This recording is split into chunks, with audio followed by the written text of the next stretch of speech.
नमस्कार बच्चों।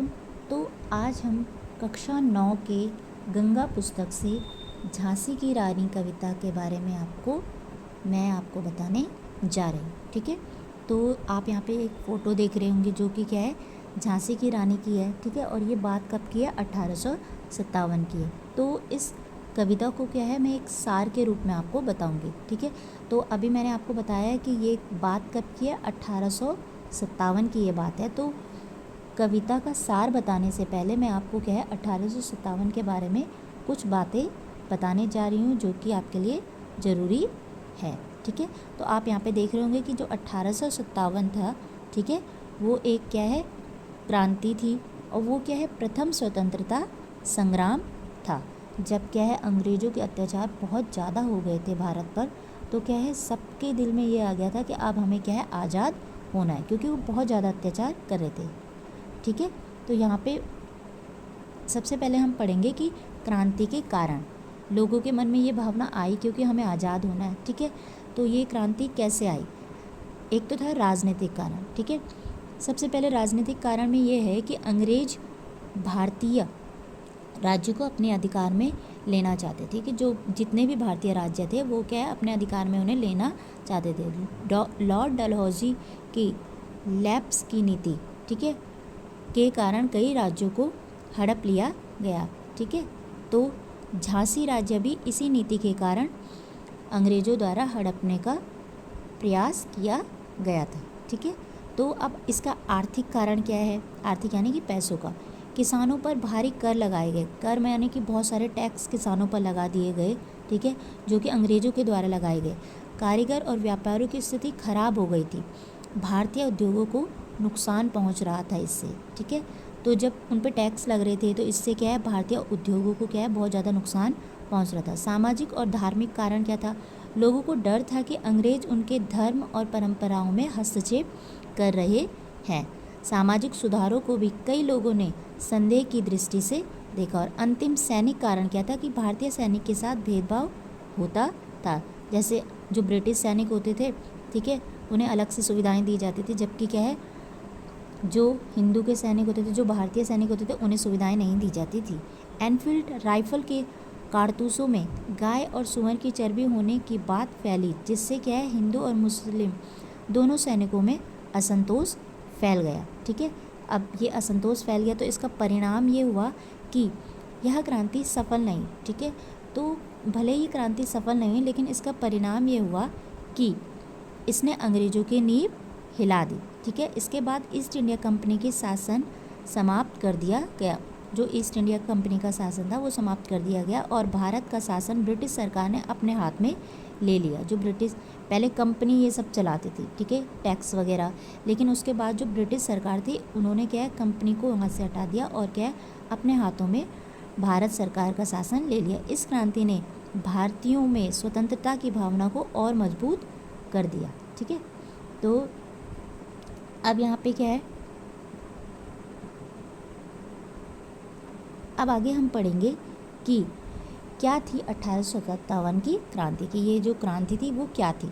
1857 की क्रांति भारत का प्रथम स्वतंत्रता संग्राम थी। यह अंग्रेजी ईस्ट इंडिया कंपनी के शासन के विरुद्ध एक बड़ा विद्रोह थी।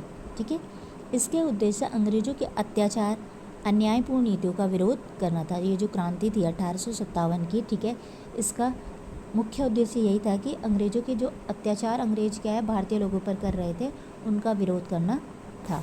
ये शुरुआत कैसे हुई, ठीक है, 10 मई 1857 को मेरठ से क्या है, ये क्रांति शुरुआत हुई। ठीक है, सैनिकों ने अंग्रेज़ों के विरुद्ध विद्रोह किया और दिल्ली जाकर बहादुर शाह जफर को अपना नेता घोषित कर दिया। ये आप देख रहे होंगे यहाँ पे बहादुर शाह जफर। ठीक है, तो और इसमें कौन कौन प्रमुख नेता थे ये भी यहाँ पे बता रखा है।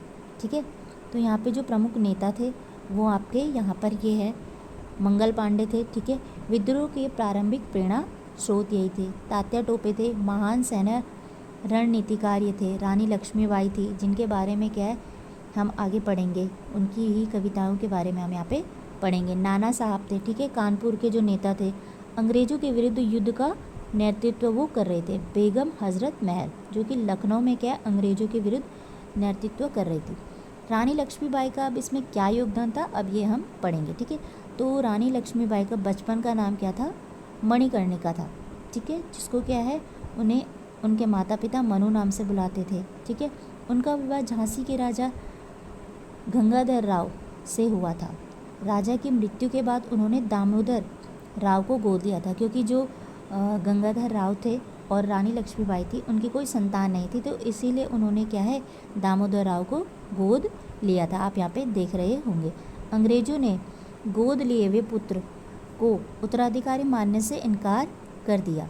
रानी ने अंग्रेजों के सामने प्रसिद्ध शब्द कहे, मैं अपनी झांसी नहीं दूंगी। उन्होंने महिलाओं और सैनिकों को संगठित किया। जो यहाँ पे रानी लक्ष्मीबाई की बात हो रही है कि उन्होंने क्या है, महिलाओं और सैनिकों को संगठित किया। अंग्रेजों से वीरतापूर्वक युद्ध लड़ी और 18 जून 1858 को ग्वालियर के पास युद्ध करते हुए वीरगति को प्राप्त हो गई।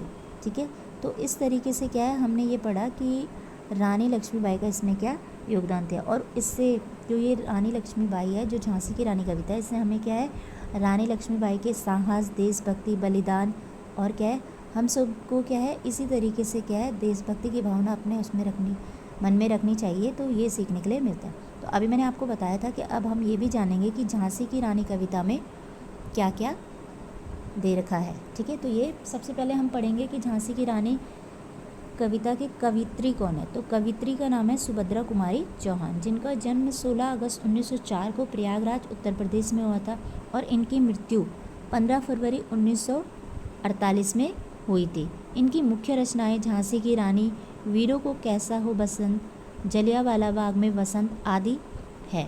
ठीक है, अब हम पढ़ेंगे कि कवित्री परिचय। ठीक है, सुभद्रा कुमारी चौहान एक प्रसिद्ध हिंदी कवित्री एवं स्वतंत्रता सेनानी थी। वे महात्मा गांधी के विचारों से बहुत ज़्यादा प्रभावित थी। उन्होंने राष्ट्र प्रेम से ओतप्रोत कविताएं लिखी है, जैसे आप यहाँ पे झांसी की रानी भी देख रहे होंगे। वे झांसी की रानी लक्ष्मीबाई की पराक्रम गाथा को अमर कर देने वाली कवित्री है।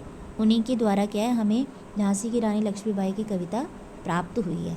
अब कविता का सार, जो ये झांसी की रानी कविता है, उसका सार मैं आपको अब बताने जा रही हूँ। ठीक है, यह कविता 1857 की है। ठीक है, अब आप सोच रहे होंगे कि मैंने 1857 के बारे में क्यों बताया, तो इसीलिए बताया क्योंकि ये कविता जो है, ये 1857 की प्रथम स्वतंत्रता संग्राम की कविता है। ठीक है, उस पर ये लिखी गई है।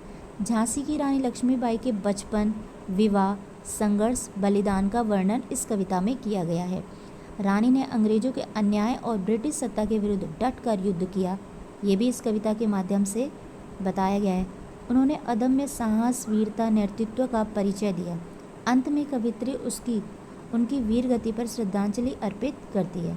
अब क्या है, हम ये पढ़ेंगे कि जो रानी लक्ष्मीबाई के जीवन परिचय हम पढ़ेंगे कि उनके बचपन का नाम क्या, मणिकर्णिका था। उन्हें क्या है, सब घर में क्या है, मनु या छबीली नाम से बुलाते थे। उनके पिता मोरोपंत तांबे और माता भगीरथी बाई थी। ठीक है, विवाह उनका क्या है, राजा गंगाधर राव से हुआ था, जो कि झांसी के राजा थे।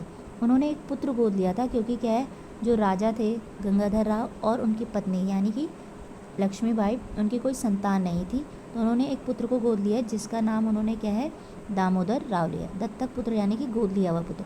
1857 में अंग्रेजों ने हड़प नीति, जो कि मैंने आपको पहले वाले में भी बताया था, हड़प नीति यानी कि जिन राज्य का कोई उत्तराधिकारी नहीं है, अंग्रेज उसके क्या है, अपने अधीन ले लेंगे। हड़प नीति के अंतर्गत झांसी का अधिकार करना चाहा। रानी ने झांसी न देने का संकल्प लिया और वीरता से युद्ध लड़ी।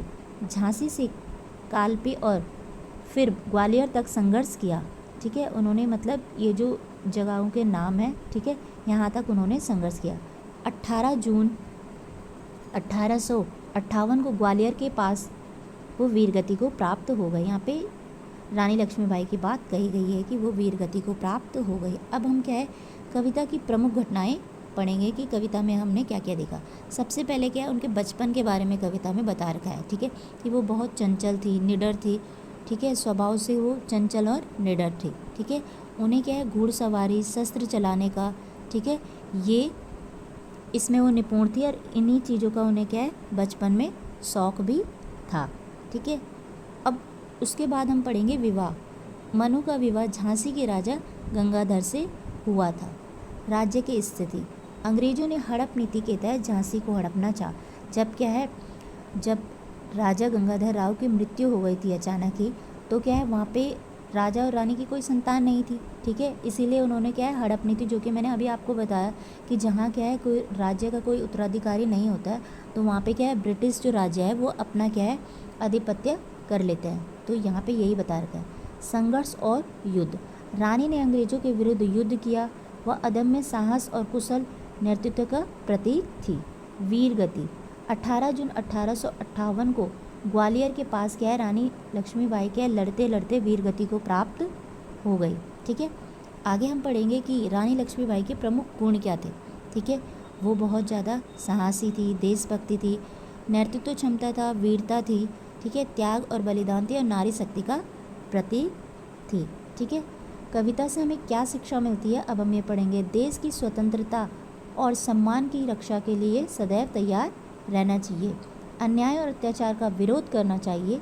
कठिन परिस्थितियों में साहस और धैर्य नहीं खोना चाहिए। चाहे कितनी भी कठिन परिस्थितियाँ आए, हमें क्या है आराम से काम करना चाहिए। नारी शक्ति किसी भी क्षेत्र में पुरुषों से कम नहीं है।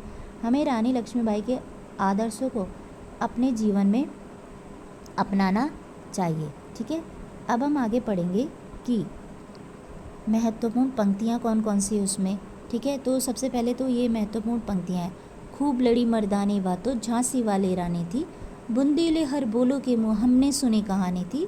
खूब लड़ी मर्दानी बातों झांसी वाले रानी थी, नंगी तलवार लिए वह चली रणचंडी बनकर, मिटा हुआ शत्रुओं को वह तो झांसी वाली रानी थी, ठीक है। अब जो ये 1857 की क्रांति थी, इसमें क्या है महत्वपूर्ण भूमिकाएं किन किन ने निभाई है, अब हम ये देखेंगे, ठीक है। नाना साहब ने इसमें महत्वपूर्ण भूमिका निभाई है, तात्या टोपे ने, बेगम हजरत महल ने, बहादुर शाह जफर ने, ठीक है।